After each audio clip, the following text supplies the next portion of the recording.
सोचिए अगर कल से आप किसी की जिंदगी में दिखना ही बंद कर दें, ना मैसेज, ना कॉल, ना रिएक्शन, तो क्या वो आपको भूल जाएगा या पहली बार आपको सीरियसली लेना शुरू करेगा?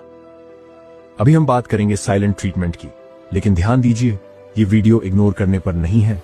ये वीडियो है अनुपस्थिति को पावर में बदलने पर, क्योंकि गलत साइलेंट ट्रीटमेंट आपको कमजोर बनाता है और सही साइलेंट ट्रीटमेंट लोगों के दिमाग में डर, क्यूरियोसिटी और सम्मान पैदा करता है।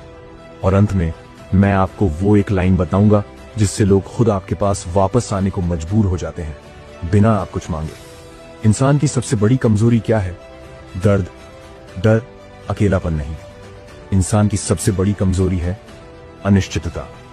और अगर आप इस एक शब्द को सही से समझ गए तो आप ये भी समझ जाएंगे कि साइलेंट ट्रीटमेंट क्यों काम करता है और क्यों कई बार ये सामने वाले को अंदर से हिला देता है। देखिए, इंसानी दिमाग को क्लैरिटी चाहिए, चाहे वो क्लैरिटी अच्छी हो या बुरी, फर्क नहीं पड़ता, क्योंकि क्लैरिटी से दिमाग को एक चीज मिल जाती है, कंट्रोल। जब आप किसी पर गुस्सा करते हैं तो सामने वाले को साफ पता होता है कि हाँ, ये नाराज है। अब वो तय कर सकता है मनाना है, बहस करनी है या छोड़ देना है। जब आप रोते हैं, शिकायत करते हैं, सवाल पूछते हैं, तो भी सामने वाले को कंट्रोल मिल जाता है। उसे पता होता है कि ये अभी भी मुझसे जुड़ा हुआ है, ये अभी भी मुझे खोने से डर रहा है। लेकिन जब आप शांत हो जाते हैं, जब आप बिना कुछ बोले पीछे हट जाते हैं, तो सामने वाले के दिमाग से कंट्रोल छिन जाता है।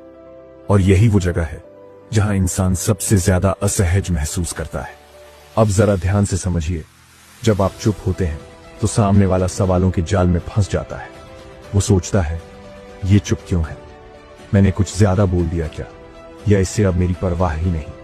कहीं ये किसी और की तरफ तो नहीं बढ़ गया? और ये सवाल उसे अंदर से खा जाते हैं, क्योंकि अब कहानी उसके कंट्रोल में नहीं है। यहीं से पावर शिफ्ट होती है। अब एक बहुत इंपॉर्टेंट बात समझिए, साइलेंट ट्रीटमेंट सामने वाले को आपकी खामोशी से नहीं डराता, उसे डराता है आपके दिमाग में क्या चल रहा है ये ना जान पाना। इंसान का दिमाग खाली जगह सहन नहीं कर पाता।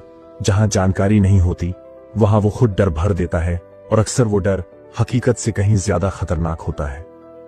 यही वजह है कि जब आप किसी को इग्नोर करते हैं और वो व्यक्ति इमोशनली आपसे जुड़ा होता है, तो वो खुद ब खुद आपको अपने दिमाग का सेंटर बना लेता है। अब यहाँ एक छोटा सा सवाल खुद से पूछिए, क्या आपने कभी देखा है कि लोग उन लोगों के पीछे ज्यादा भागते हैं जो हमेशा उपलब्ध रहते हैं? नहीं, लोग उनके पीछे भागते हैं जो कभी कभी ही उपलब्ध होते हैं। क्यों? क्योंकि उपलब्धता वैल्यू को मार देती है और अनुपस्थिति वैल्यू को जन्म देती है। अब यहीं पर ज्यादातर लोग गलती कर देते हैं। वो सोचते हैं, अगर चुप्पी इतनी पावरफुल है तो चलो मैं भी चुप हो जाता हूं।